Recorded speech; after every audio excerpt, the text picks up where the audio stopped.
Pasok na kayo, timbrehan mo ako agad, ha? Oo, sige. Bok, teka lang. Ako pala yung may kukuning impormasyon sa'yo eh. Impormasyon? Anong impormasyon? Di ba natin pag-usapan yung kanina? Yung kay Samson? Yung beer tayo later, beer tayo. Yun. Yung mga hirit niya na yun. Puro joke lang naman yun eh. Wala yun. Ano ka ba, Bok? Iba yung pakiramdam ko. Kapag ako nakaramdam, sure ball ako, hindi yun joke. Yan, tin mo, nagkukutis balat ng manok ko. Oh. Ang sa akin lang naman, maganda siya. Sexy.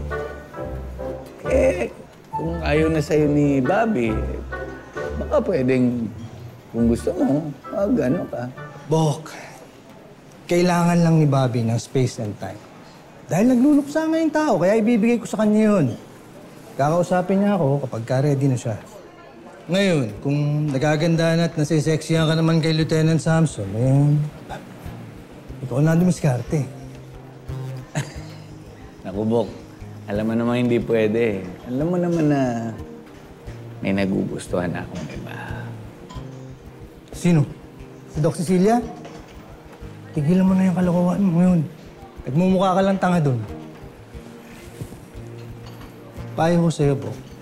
Kumanap ka ng babae na yung mas makakasundo mo. Sige na, tatrabaho pa ako. Iwan na kita dyan.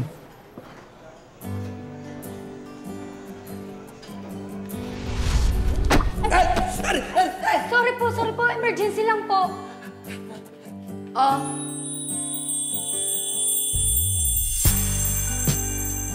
Balik mo sa akin yan, ha? Labahan mo. Kung asar ka na sa akin kanina, bakit mo pa ginawa yun? Alam mo, siguro bobo ka lang talaga.